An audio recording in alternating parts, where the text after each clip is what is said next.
تا آخرین لحظه هم دلش نمیخواست ما رو اذیت کنه.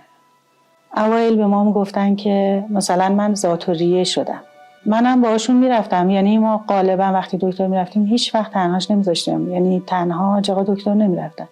ولی منم متوجه نمیشدم که حاج آقا شیمیایی شدن.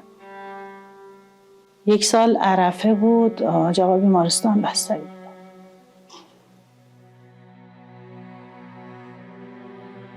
دی و بهمن 81 بود که حاج آقا حالشون خوب نبود.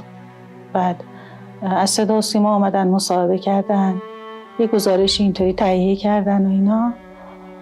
اونجا حاج آقا توی اوج درده.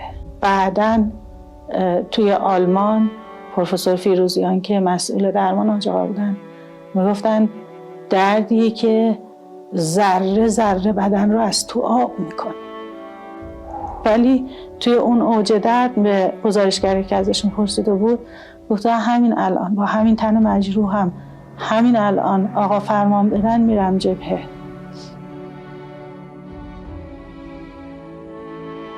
دکترشون میگفتن که ما 46 روز با خدا جنگیدیم.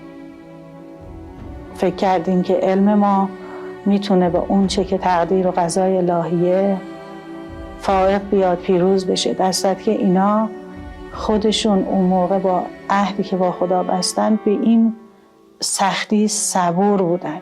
ما عقلمون به این نمیرسه.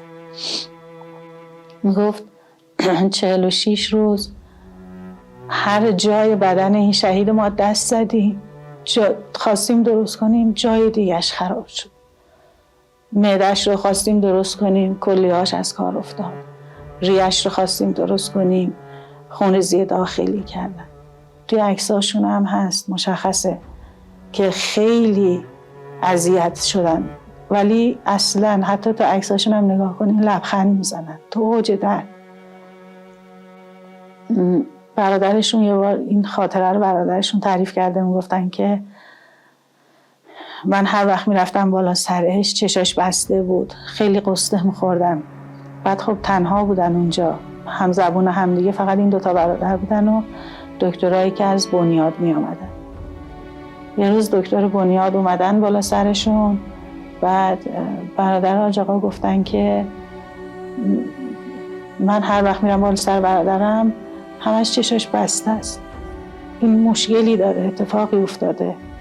بعد میگه دکتر میاد بالا سر حاج آقا، به حاج آقا میگه که حاج آقا چرا داداشت میاد باهاش حرف نمیزنی؟ چرا همش چشاتو میبندی؟ دکتر گفته بود که خیلی درد میکشم، میترسم چشامو باز کنم برادرم ببینه بفهمه من دارم درد میکشم، ناراحت بشه، اینجا غریبه، اذیت میشه، تنهایی. چشامو میبندم متوجه نشه من درد میکشم. تو سخت‌ترین حالات هم سعی داشت دیگران رو اذیت نکنه.